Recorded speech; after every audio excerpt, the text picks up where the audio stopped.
السلام علیکم ورحمۃ اللہ وبرکاتہ الحمد للہ والصلاة والسلام علی رسول اللہ وعلی آلہ وصحبہ اجمعین ومن تبعہم بإحسان الی یوم الدین اما بعد۔ تو سورہ بقرہ کی آیت نمبر 215 تک ذکر ہوا، جس میں صدقات و خیرات، اللہ کی راہ میں خرچ کرنا وغیرہ وغیرہ ان چیزوں پر باتیں ہوئیں۔ اب اللہ تبارک و تعالی آگے کچھ اہم چیزوں کی طرف روشنی ڈالتے ہوئے فرماتے ہیں، اعوذ باللہ من الشیطان الرجیم، بسم اللہ الرحمن الرحیم۔ کتب علیکم القتال وہو کرہ لکم وعسى ان تکرہوا شیئا وہو خیر لکم وعسى ان تحبوا شیئا وہو شر لکم واللہ یعلم وانتم لا تعلمون۔ بہت اہم آیت ہے، بہت بہترین آیت ہے، اور اس کے ذریعے سے بہت سارے مسائل جو ہماری زندگی سے جڑے ہوئے ہیں وہ یہاں پر ہمیں سمجھ میں آئیں گے انشاءاللہ۔ اللہ تبارک و تعالی نے فرمایا کتیبہ، کتیبہ مطلب ہوتا ہے فریضہ، کتیبہ بمعنی فریضہ، فریضہ مطلب فرض کیا گیا ہے، کتیبہ مطلب لکھ دیا گیا ہے، لکھ دیا گیا ہے مطلب فرض کر دیا گیا ہے۔ تو فرض کے لیے بہت سارے الفاظ آتے ہیں عربی میں، واجب لفظ بھی آتا ہے، فرض بھی آتا ہے، اور اسی طریقے سے ایک لفظ ہے مکتوب، یعنی کوئی چیز اللہ تعالیٰ نے لکھ دی ہے، لکھ دی گئی، اسی سے کتیبہ لفظ بنا ہوا ہے۔ کتیبہ یعنی لکھ دیا گیا ہے، فرض کر دیا گیا ہے، علیکم تم لوگوں کے اوپر، القتال جنگ کرنا، جنگ کرنا، جہاد کرنا، قتال کرنا، یہ تم لوگوں کے اوپر فرض کر دیا گیا ہے۔ یہ فرض کر دیا گیا ہے جہاد، اس کا مطلب کیا ہے؟ اس کا مطلب یہ نہیں ہے کہ 24 گھنٹہ جہاد فرض ہے اور جہاں چاہیں وہاں پر ہم مطلب ظلم کریں اور اس کو جہاد کا نام دے دیں، ایسا نہیں، یا اسی طریقے سے ہمیشہ لڑائی جھگڑا کرتے رہیں، بلکہ جہاد کا اور قتال کا جو معنی مفہوم ہے وہ میں نے کئی مرتبہ اس کا ذکر بھی کیا ہے کہ اس کا جو تعلق ہے وہ تعلق کس سے ہے؟ وہ میدان جنگ سے ہے، جو کہ حکومت کے انڈر میں وہ جنگ لڑی جائے۔ جیسے کسی ملک کا کسی ملک سے جھگڑا ہوا، لڑائی ہوئی، جنگ ہو رہی ہے، ایسی صورت میں اس طرح کی آیتیں فٹ کی جاتی ہیں، چونکہ اسلام ایک مکمل نظام ہے، اسلام ایک مکمل کمپلیٹ سسٹم ہے، وے آف لائف، تو اس میں ہر چیز کا بیان ہے، یہاں تک کہ میدان جنگ میں کیا ہونا چاہیے، کیا جائز ہے، کیا ناجائز ہے، کس سے آپ جنگ کر سکتے ہیں، کس سے نہیں کر سکتے ہیں، اس کے بھی پورے مکمل جو ہے قواعد بیان کیے گئے ہیں، پورے آداب بیان کیے گئے ہیں۔ تو اس کا خیال کرتے ہوئے حکومت کے انڈر میں جنگ لڑی جاتی ہے۔ جیسے فوجی دستے ہوتے ہیں، ہر ملک کے اپنے فوجی دستے ہوتے ہیں، زمین کی الگ فوج ہوتی ہے، اور اسی طریقے سے ہوا کی یعنی ایئر فورس الگ ہوتی ہے، اسی طریقے سے پانی کی الگ فورس ہوتی ہے۔ تو وہی سب چیزیں ہیں، یہ سب جو آیتیں ہیں جہاد کے متعلق، یہ ساری آیتیں انہی چیز کے تعلق سے ہے کہ ایک اسلامی حکومت اگر قائم ہوتی ہے، جہاں کہیں بھی دنیا میں اگر اسلامی حکومت قائم ہوتی ہے، تو وہاں پر جو نظام بنایا جائے گا جنگ کا، اور جنگی ٹکڑیوں کا، جو فوجی ٹکڑیاں بنائی جائیں گی یا جو بھی فوج بنائی جائے گی، تو اس کا سسٹم جو ہے وہ کتاب الجہاد میں بیان کیا گیا ہے اسلام کے اندر۔ آپ قرآن اور حدیث پڑھیں گے تو کتاب الجہاد جو پڑھا جاتا ہے وہ یہی سب چیزیں ہوتی ہیں۔ تو اس کو صحیح سے سمجھنے کی ضرورت ہے۔ جہاد لفظ آتے ہی اگر کوئی انسان مخالفت کرنے لگے اسلام کی، یا اس کے بارے میں کوئی الٹی سیدھی بات کرنے لگے، تو یہ صحیح نہیں ہے۔ ورنہ جنگ ایک ایسی چیز ہے، کوئی بھی ملک اٹھا لیجئے، ہر ملک کے اندر آپ کو جنگ کا تصور ملے گا، اور اسی طریقے سے کوئی بھی مذہب کی کتاب اٹھا لیجئے، ہر مذہب کی کتابوں کے اندر جنگ کا تصور ملے گا۔ یہاں تک کہ اگر آپ بات کریں مہابھارت کی، جو کہ ہندو مذہب کی ایک بہت ہی معتبر کتاب مانی جاتی ہے، تو مہابھارت پوری جھگڑے کے اوپر، لڑائی کے اوپر ہے ہی ہے، اسی لیے اس کا نام ہی مہابھارت ہے۔ آپ دیکھتے ہیں کہیں پر بھی کوئی جھگڑا ہوتا ہے تو لوگ کہتے ہیں وہاں مہابھارت ہو رہی ہے، مطلب مہابھارت کا کنسیپٹ ہی یہی ہے، لڑائی۔ اب وہ صحیح ہے غلط ہے وہ آپ کی مرضی، آپ اپنا اس کو سمجھیے کیا صحیح ہے کیا غلط ہے، لیکن حق کے لیے، اپنے حق کے لیے کوئی حکومت اگر لڑائی کرتی ہے، اور اسی طریقے سے اپنے ملک کی حفاظت کے لیے، اپنے ملک کے شہریوں کے لیے جو سٹیزن ہیں دیش کے، ملک کے، ان کی حفاظت کے لیے، یا اپنی زمین وغیرہ بچانے کے لیے جس پر کسی کی نظر لگ گئی ہے، تو اس طرح کی چیزوں کے لیے جو جنگ وغیرہ لڑی جاتی ہے، وہ ظاہر سی بات ہے کہ صحیح ہے، جائز ہے، اس کو کوئی بھی غلط نہیں کہہ سکتا۔ تو اللہ تبارک و تعالیٰ یہاں پر وہی فرما رہا ہے کہ لکھ دیا گیا، یعنی فرض کر دیا گیا۔ کب فرض کر دیا گیا؟ جب حکومت کی جانب سے اعلان ہو جائے، یا حکومت نے بگل بجا دیا کہ ہاں فلاں ملک میں ہمیں حملہ کرنا ہے کیونکہ انہوں نے ایسا ایسا کیا، یا وہ ہمارے اوپر حملہ کرنے کے لیے تیار ہیں، یا اس طرح کے حالات بنے ہوئے ہیں۔ تو ایسی حالت میں جب حکومت قتال وغیرہ کا حکم دے گی، یعنی جہاد کا حکم دے گی۔ جہاد عربی میں کہا جاتا ہے، اردو میں اسے آپ جنگ کہہ سکتے ہیں، ہندی میں اسے آپ اسی طریقے سے جنگ وغیرہ کہہ سکتے ہیں، یدھ کہہ سکتے ہیں، وار کہہ سکتے ہیں۔ یہ سب الگ الگ لینگویج کے حساب سے بولا جاتا ہے بس۔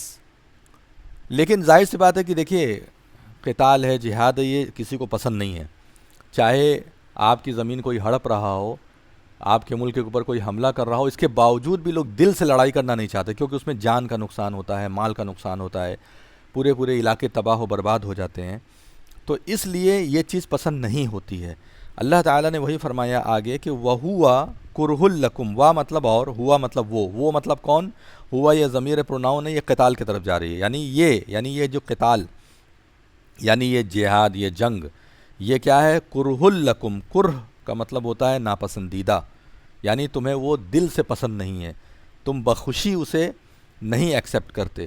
یعنی اب جیسے کوئی کو بریانی ملے کھانے کو تو وہ ٹوٹ پڑے گا،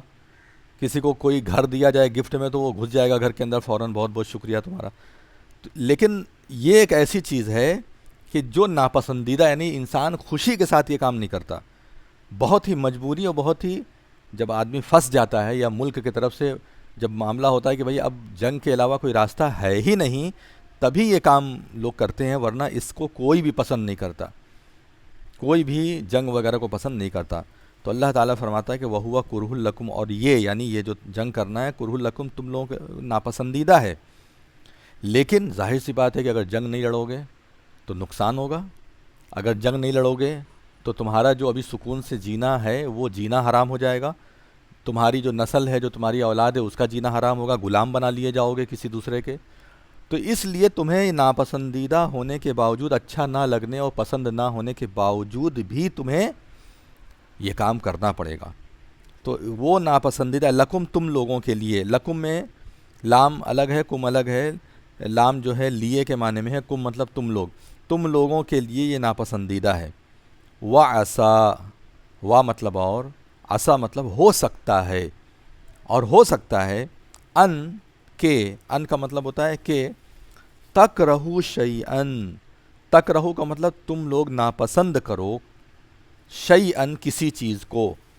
یعنی ہو سکتا ہے کہ تم لوگ کسی چیز کو ناپسند کرو، اچھا نہ سمجھو، تمہیں لگے کہ یہ چیز اچھی نہیں ہے، یہ نہیں ہونا چاہیے، لیکن وَهُوَ خَيْرٌ لَكُمْ، وا مطلب اور، ہوا مطلب وہ، یعنی وہ چیز، خیر لکم، خیر مطلب بہتر ہے، اچھی ہے، لکم تم لوگوں کے لیے، اور یہ چیز جو ہے تم لوگوں کے لیے کیا ہے؟ اچھی ہے، تم لوگوں کے لیے بہتر، یعنی تمہیں تو لگ رہا ہے کہ یہ چیز بہت خراب ہے، نہیں ہونا چاہیے، لیکن اسی میں تمہارے لیے خیر ہے۔ وَهُوَ خَيْرٌ لَكُمْ وَعَسَىٰ أَن تُحِبُّوا شَيْئًا وَهُوَ شَرٌّ لَكُمْ، وا مطلب اور، عسا مطلب ہو سکتا ہے۔ ان تحبوا شیئن، ان مطلب کہ، جیسا کہ اوپر بتایا گیا، تحبو تم لوگ پسند کرو، شیئن کسی چیز کو، وا مطلب اور، ہوا مطلب وہ، شر لکم، شر مطلب بری ہو، لکم تم لوگوں کے لیے، ہو سکتا ہے کہ وہ تم لوگوں کے لیے بری ہو۔ ہم کسی چیز کو پسند کر رہے ہیں، اچھا لگ رہا ہے، لیکن ہو سکتا ہے کہ وہ لالچ کے لیے، ہمیں پھنسانے کے لیے کام کیا جائے۔ جیسے مچھلی کو آپ پکڑنا چاہتے ہیں تو اس کو چارہ دیتے ہیں، چارہ مچھلی کے لیے کتنی اچھی چیز ہے، وہ اسی کے لیے قریب آتی ہے، اور جیسے ہی وہ چارہ کھاتی ہے وہ پھنس جاتی ہے۔ تو ایسے ہی ہمارے لیے بھی بہت ساری چیزیں ہوتی ہیں، ہمیں بظاہر دکھائی دیتا ہے کہ یہ چیز بڑی اچھی ہے، لیکن اس کے اندر جانے کے بعد پتہ چلتا ہے نہیں، یہ تو بڑی خطرناک چیز ہے۔ اسی لیے ہر اچھی چیز کو دیکھ کر کے انسان بالکل لار ٹپکانے لگے، ہر اچھی چیز کو دیکھ کر کے انسان یہ سوچنے لگے کہ نہیں، یہ مجھے مل جائے، یہ کوئی بہت دانشمندی کی بات نہیں ہے، یہ بہت عقل مندی کی بات نہیں ہے۔ اور کوئی چیز آپ کو خراب لگ رہی ہے، اب دھوپ میں باہر نکلنا، کھیتی کرنا، یا اسی طریقے سے دھوپ میں باہر نکل کر کے کام کرنا، یا اسی طریقے سے آفس وغیرہ جانا، یہ سب کسی کو پسند نہیں ہے، لیکن اس کا نتیجہ کیا ہے؟ پیسہ آئے گا، کمائی ہوگی، گھر چلے گا، ضروریات پوری ہوگی، تو یہ ناپسند ہے، لیکن اس کے اندر بھلائی ہے، خیر ہے۔ تو اس پر، اس آیت کو آپ دنیا کی ہر چیز پر رکھ کر کے دیکھ سکتے ہیں کہ ہو سکتا ہے کوئی چیز ایسی ہے جس میں ہمارا بہت بھلا ہے، لیکن وہ کرنا ہمارے لیے ذرا نقصان دہ ہوتا ہے یا تکلیف دہ ہوتا ہے، یا اسی طریقے سے اس میں ہمیں اچھا نہیں لگتا، ہمیں ناپسندیدہ ہوتا ہے، لیکن ہوتا ہے وہ کیا اچھا. تو اس لیے ہمیں آگے کے بارے میں سوچ کر کے ہمیں فیصلہ لینا چاہیے کہ ہمیں کیا کرنا ہے. واللہ یعلم وانتم لا تعلمون. واللہ اور اللہ تبارک و تعالی یعلم جانتا ہے، وانتم لا تعلمون، وا مطلب اور، انتم مطلب تم لوگ، اور تم لوگ لا تعلمون، لا مطلب نہیں، تعلمون مطلب تم لوگ جانتے ہو، یعنی تم لوگ نہیں جانتے. اللہ تعالیٰ کو پتہ ہے آگے کیا ہونے والا ہے. مستقبل کا علم، فیوچر کا علم کس کو ہے؟ اللہ تبارک و تعالیٰ کو ہے. ہمیں بظاہر دکھ رہا ہے اچھا ہے، لیکن اللہ تعالیٰ کو پتہ ہے کہ وہ بات کے لیے اچھا نہیں ہے. اس لیے بہت بڑے بڑے کاموں میں استخارہ بھی کرنا چاہیے، اللہ تعالیٰ سے مشورہ. استخارہ کیا ہے؟ 2 رکعت نماز پڑھنا، ایسے ہی نارمل 2 رکعت نماز پڑھنا جو سنت نہ ہو کسی نماز کی، جیسے ظہر، عصر، مغرب، عشاء میں فجر میں سنتیں بھی ہوتی ہیں، تو وہ نہ ہو،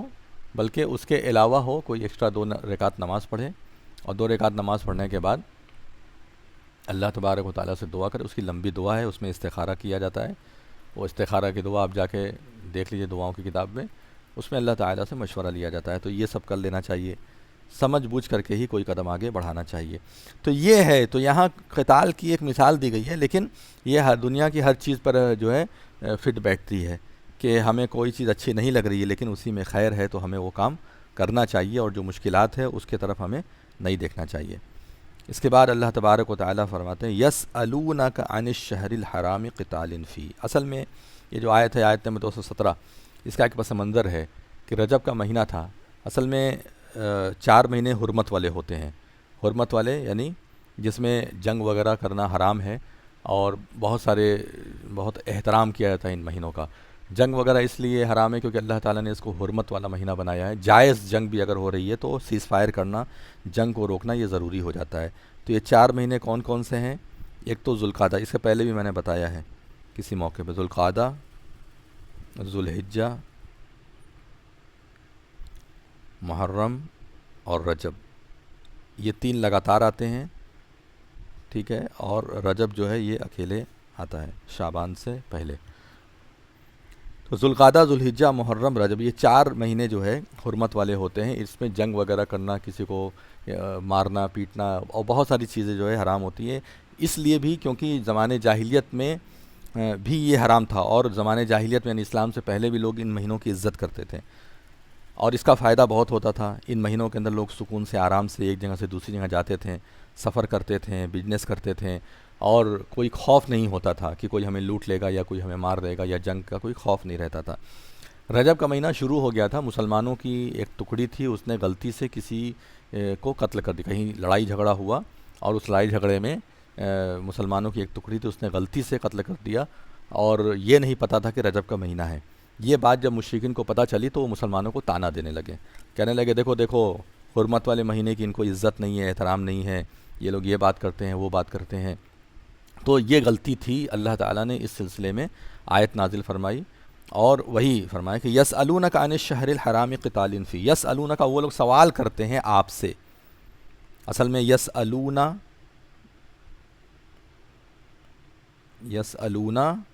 اور کا یہ الگ ہے، کا جو ہے یہ ضمیر ہے، نبی صلی اللہ علیہ وسلم کے لیے ہے، استعمال ہو رہی ہے پروناؤن. وہ لوگ سوال کرتے ہیں آپ سے. کون لوگ سوال؟ یہ مشرکین سوال کرتے ہیں. جب وہ آدمی غلطی سے قتل ہو گیا ایک رجب کے مہینے میں، حرمت والے مہینے میں، تو ان لوگوں کو موقع مل گیا تو سوال کرتے ہیں عن الشہر الحرام. ان مطلب سے یا بارے میں، الشہر مطلب مہینہ، الحرام مطلب حرام، حرمت والا مہینہ. حرمت والے مہینے کے بارے میں سوال کرتے ہیں. قتال فی، قتال مطلب جنگ کرنا، فی ہی اس میں، یعنی طعنے کے طور پہ، طنز کے طور پہ. اچھا یہ بتائیے کہ حرمت والے مہینے میں جنگ کرنا کیسا ہے، لڑائی کرنا کیسا ہے؟ تو ظاہر سی بات ہے کہ حرام ہے. تو اب مسلمان نے کیا ہے تو اس کو ہم تو یہ نہیں کہہ دیں گے کہ نہیں نہیں جائز کیا اس نے. تو کہتے ہیں قل، کہہ دیجئے اے نبی صلی اللہ علیہ وسلم، آپ کہہ دیجئے قتال فیہ کبیر. قتال یعنی جنگ کرنا، فیہ اس میں، کبیر بڑا، بڑا مطلب بڑا گناہ ہے. یہاں گناہ جو لفظ ہے وہ محذوف ہے، یعنی نہیں ذکر کیا ہے، لیکن مطلب مفہوم اس کا یہ ہے کہ بہت بڑا گناہ ہے، کبیرہ گناہ ہے. اس سے ہم پیچھے نہیں ہٹ رہے ہیں، یہ ہے حقیقت میں بہت بڑا گناہ ہے، اور جس نے یہ کیا ہے اس کو اس حساب سے جو بھی سزا ہوگی وہ مل جائے گی. اس میں آپ کو پریشان ہونے کی ضرورت نہیں ہے، لیکن بہرحال یہ جائز نہیں ہے۔ لیکن اب تم اپنی بات بتاؤ، تم کیا کیا کرتے ہو، تم لوگ کیا کیا کرتے ہو، ذرا اپنے بارے میں سوچو۔ وصدن، وا مطلب اور صدن مطلب روکنا، ان سبیل اللہ، ان مطلب سے، سبیل مطلب راستہ، اللہ مطلب اللہ، سبیل اللہ یہ مضاف مضاف الیہ ہے، اس لیے کے کا معنی پیدا ہوگا، اللہ کے راستے سے۔ اور اللہ کے راستے سے روکنا مطلب کوئی حرم کی طرف آ رہا ہے، خانہ کعبہ کی طرف آ رہا ہے، اس سے روک دے رہے ہو تم لوگ۔ کوئی عمرہ کرنے آ رہا ہے مدینے سے یہاں وہاں سے، اس کو عمرہ نہیں کرنے دے رہے ہو، اور طرح طرح سے پریشان کر رہے ہو، کوئی کہیں جا رہا ہے اس کو پریشان کر رہے ہو، تو یہ کیا ہے؟ وَصَدٌّ عَن سَبِيلِ اللہ، اور راستے سے روکنا، یعنی اللہ کے راستے سے روکنا۔ اور آج کے زمانے میں بھی اب جیسے کوئی آدمی نماز پڑھنا چاہتا ہے، اس کو نماز نہیں پڑھنے کوئی دے رہا ہے، کسی کی مسجد توڑ دی جا رہی، یا آج کے زمانے میں بھی اگر کوئی اس طرح کرتا ہے تو ان لوگوں کے اوپر بھی یہ آیت فٹ ہوگی، ٹھیک ہے۔ وَصَدٌّ عَن سَبِيلِ اللّہ وَكُفْرٌ بِهِ، وا مطلب اور کفر مطلب کفر کرنا، بِهِ مطلب اس کا یعنی اللہ کا، اور اللہ تبارک و تعالیٰ کا کفر کرنا، انکار کرنا، یا اللہ رب العالمین کے احکامات کو نہ ماننا۔ والمسجد الحرام، اور روکنا مسجد حرام سے، یعنی اللہ کے راستے سے بھی روکنا اور مسجد حرام سے، خانہ کعبہ سے روکنا۔ یہ سارے کے سارے کام، یہ کیا کم ہے، یہ کیا کم گناہ ہے۔ اور وَإِخْرَاجُ أَهْلِهِ مِنْهُ، وا مطلب اور اخراج مطلب نکالنا، باہر کر دینا، بھگا دینا، اہلہ اس کے اہل کو، یعنی مکہ کے اندر رہنے والے جو لوگ ہیں ان کے اہل کو، اس کے رہنے والوں کو باہر نکال دینا، منہ اس سے مطلب ان کے گھر سے، ان کے ملک سے، ان کے شہر سے، اکبر یہ زیادہ بڑا گناہ ہے، یہ اس سے بھی بڑا گناہ ہے۔ حرمت والے مہینے میں جو غلطی ہوئی، کیونکہ وہ تو غلطی سے ہوئی، جان بوجھ کے ہوئی بھی نہیں، اور یہ جو تم لوگ کام کر رہے ہو سارے کام تم لوگ جان بوجھ کر کے کر رہے ہو، تو اکبر یہ تو بڑے بڑے گناہ ہیں، اور اس میں ایک بڑی پاپولیشن کو تم جو ہے پریشان کر رہے ہو۔ وہاں تو ایک آدمی کا معاملہ تھا۔ من ہو یعنی اس سے نکالنا، گھروں سے ان کے نکالنا، اکبر عند اللہ، اللہ کے عند مطلب ہوتا ہے نزدیک، اللہ مطلب اللہ، اللہ کے نزدیک اکبر بہت بڑا گناہ ہے، بہت زیادہ گناہ ہے۔ والفتنۃ اکبر من القتل، اور یہ سب چیزیں کیا ہے، فتنے میں آتی ہے۔ والفتنۃ، اور فتنہ جو ہے اکبر زیادہ بڑا ہے، من القتل قتل سے، قتل سے بھی زیادہ بڑا گناہ جو ہے وہ فتنہ ہوتا ہے، اور تم لوگ فتنہ فساد کرتے ہو، اس فتنے کی زد میں آ کر کے سینکڑوں لوگ مارے جاتے ہیں۔ تو یہ ہے، یہاں تک ان کو طنز کیا۔ اس کے بعد اللہ تعالیٰ نے فرمایا ولا یزالون، وا مطلب اور لا مطلب نہیں، یزالون مطلب ہٹیں گے، اصل میں لا یزالون یہ دونوں ملا کر کے بولا جاتا ہے، لا یزالو اس کا مطلب ملا کر کے یہ ہوتا ہے کہ ہمیشہ ہمیشہ ایسا رہے گا ان لوگوں کے ساتھ، ولا یزالون اور وہ ہمیشہ رہیں گے، یقاتلونکم جنگ کرتے تم لوگوں سے، وہ تم لوگوں سے ہمیشہ جنگ کرتے ہیں، یقاتلون وہ لوگ جنگ کرتے رہیں گے، کم تم لوگوں سے، وہ لوگ تم لوگوں سے جنگ کرتے رہیں گے، حتیٰ یہاں تک کہ یردوکم وہ لوگ پھیر دیں گے، مرتد کر دیں گے تم لوگوں کو، عن دینکم، ان مطلب سے، دینکم مطلب تم لوگوں کے دین، تم لوگوں کے دین سے تم لوگوں کو مرتد کر دیں گے۔ ان لوگوں کا مقصد یہ ہے، یعنی یہ ایسا ہی لڑائی جھگڑا ہمیشہ کرتے رہیں گے، کبھی ان سے انصاف نہ ہو سکے گا، کبھی ان سے امن سکون قائم نہ ہو سکے گا، اور یہ مقصد ان کا یہ ہے کہ کیسے تمہیں اسلام سے پھیر دیں، اسلام سے ادھر، ان کا بس مقصد یہی ہے۔ ان استطاعوا، ان مطلب اگر، استطاعوا مطلب وہ لوگ استطاعت رکھیں، طاقت رکھیں، اگر طاقت آ جائے گی ان کے پاس، طاقت رہے گی تو وہ لوگ یہ کام ضرور کریں گے، نہیں طاقت رہے گی تو دم دبا کے کہیں ادھر ادھر پڑے رہیں گے، کسی بل میں گھسے رہیں گے، لیکن جب طاقت آئے گی تو وہ لوگ یہ ضرور کریں گے۔ اصل میں یہ ان تھا اور یہ استطاعوا تھا، ملانے کے لیے نون پر زیر لائے ہیں، ان استطاعوا، اور اس کے بعد اللہ تعالیٰ مسلمانوں کو متنبہ کر رہا ہے، وَمَن يَرْتَدِدْ مِنْكُمْ عَنْ دِينِهِ، وا مطلب اور، من مطلب جو کوئی، یرتدد پھر جائے، مرتد ہو جائے، ہٹ جائے دین سے، منکم تم لوگوں میں سے، تم لوگوں میں سے کوئی بھی اگر دین سے پھر جاتا ہے، دین سے ادھر ادھر ہوتا ہے، عن دین ہی، ان مطلب سے، دین مطلب دین، ہی مطلب اپنے، عن دین ہی اپنے دین سے، یعنی اسلام جو دین ہے اس سے اگر ہٹ جاتا ہے، فیمت پھر وہ مر جائے اگر اسی حالت میں، یعنی مرنے سے پہلے اگر ہو گیا تو بچ جائے گا، وہ توبہ اگر کر لیا تو، مرنے سے پہلے توبہ کر لیا تو بچ جائے گا، لیکن توبہ بھی نہیں کیا، اسی حال میں مر گیا، وَهُوَ کافرٌ، وا مطلب اور، ہوا مطلب وہ، کافر مطلب کافر، مطلب مر گیا اس حال میں کہ وہ کافر، وَهُوَ کافرٌ یہ حالیہ جملہ ہے، یعنی جملہ حال سے بولتے ہیں، مطلب دونوں کو ملا کر کے حال کا ترجمہ نکالتے ہیں۔ بس وہ مر گیا اس حال میں کہ وہ کافر ہے، یعنی کافر کنڈیشن میں مر گیا، فَأُولَئِكَ پس یہی وہ لوگ ہیں، حَبِطَتْ أَعْمَالُهُمْ ضائع ہو گئے ان کے اعمال، مطلب انہوں نے جو پہلے نماز وغیرہ پڑھا ہے، روزہ، جیسے بہت ساری لڑکیاں آج کل بھاگ جا رہی ہیں ہندوؤں کے ساتھ، جا کر کے پوجا کر رہی ہیں، کیا کیا کر رہی ہیں، اگر مرنے سے پہلے پہلے توبہ کر لیا پھر بھی اللہ تعالیٰ انہیں انشاءاللہ بچا لے گا۔ اور بہت سارے مرد بھی ہیں وہ ہندوؤں کے سے متاثر ہو کر کے یا نان مسلم سے متاثر ہو کر کے یا ڈر خوف میں آ کر کے وہ جو ہے عبادت کر رہے ہیں غیر اللہ کی یا اس طرح کا، تو وہی حابطت ان کے اعمال برباد ہو جائیں گے، اللہ تعالیٰ ان کے پرانے کوئی بھی اعمال کو ایکسیپٹ نہیں کرے گا، سب ختم ہو جائے گا، پھر دنیا والآخرہ، نہ دنیا میں نہ آخرت میں، یعنی دنیا میں بھی اور آخرت میں بھی سب جگہ ان کے اعمال برباد ہو جائیں گے، کہیں بھی ان کے اعمال کو کوئی بدلہ نہیں ملے گا۔ وَأُولَئِكَ وا مطلب اور اولئک مطلب یہی وہ لوگ ہیں، اصحاب النار، اصحاب مطلب ساتھی ہیں، نار مطلب آگ، یہی وہ لوگ ہیں جو آگ کے ساتھی ہیں،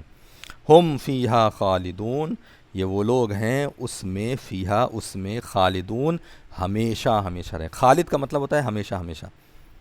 جیسے خالد مخلد فی النار، ہمیشہ ہمیشہ رہنے والے، یہ لوگ ہمیشہ ہمیشہ جہنم میں رہیں گے۔ اور رہی بات مسلمانوں کی، اگر ایمان والے ہیں تو اللہ تعالیٰ فرماتا ہے ان الذین آمنوا، ان الذین آمنوا، ان مطلب بے شک، الذین مطلب وہ لوگ جو آمنوا ایمان لائیں، بے شک وہ لوگ جو ایمان لائیں، والذین ہاجروا اور جو لوگ ہاجروا جن لوگوں نے ہجرت کی اپنے دین کو بچانے کے لیے، اپنے جان مال کو بچانے کے لیے، اپنے اللہ کو راضی کرنے کے لیے، خوش کرنے کے لیے، اور دین سے ہم دور نہ ہو جائیں اس سے بچنے کے لیے ہجرت کر دی، اپنے ملک کو، اپنے وطن کو بھی چھوڑ دیا، وجاہدوا فی سبیل اللہ، وا مطلب اور جاہدوا مطلب جہاد کیا، جہاد وہی جو ابھی میں نے شروع میں بتایا کہ ضرورت پڑنے پر حکومت کے انڈر میں جو جنگ لڑی جاتی ہے اس کو جہاد کہا جاتا ہے۔ وجاہدوا فی سبیل اللہ، فی مطلب میں، سبیل مطلب راستے، اللہ مطلب اللہ کے راستے میں، اور اللہ کے راستے میں جہاد کیا، اولئک یہی وہ لوگ ہیں، یرجون رحمت اللہ جو امید رکھتے ہیں رحمت اللہ، اللہ کی رحمت کی، یہ وہ لوگ ہیں جو اللہ کی رحمت کی کیا کرتے ہیں، امید رکھتے ہیں، یعنی یہ وہ لوگ ہیں جو اللہ تعالیٰ کی رحمت چاہتے ہیں اور اسی لیے یہ کام کرتے ہیں، تو ظاہر سی بات ہے اللہ تعالیٰ انہیں اپنی رحمت میں جگہ دے گا۔ واللہ غفور الرحیم، وا مطلب اور اللہ مطلب اللہ، اور اللہ تبارک و تعالیٰ غفور الرحیم، غفور مطلب بہت بخشنے والا ہے، رحیم مطلب نہایت رحم کرنے والا ہے، اور اللہ تبارک و تعالیٰ بہت بخشنے والا، رحم کرنے والا ہے۔ تو آج کی آیتوں میں بہت ساری چیزیں سیکھنے اور سمجھنے کو ملی ہیں، جن میں بہت زیادہ اہم جو بات سمجھ میں آئی وہ یہ کہ انسان کو اپنے دین پر قائم رہنا ہے، اس کی کوشش کرنا ہے، دین سے ہٹنے والے ہر عناصر سے دور رہنا ہے، جو دین سے ہٹانے والے لوگ ہیں ان سے دور رہنا ہے، اور اسلام پہ جم کے رہنا ہے، مرتد نہیں بننا، ارتداد کے شکار نہیں ہونا ہے۔ اللہ تبارک و تعالی ہم لوگوں کو کہنے سننے سے زیادہ عمل کی توفیق عطا فرمائے، آمین یا رب العالمین، وآخر دعوانا ان الحمد للہ رب العالمین۔ السلام علیکم ورحمۃ اللہ وبرکاتہ۔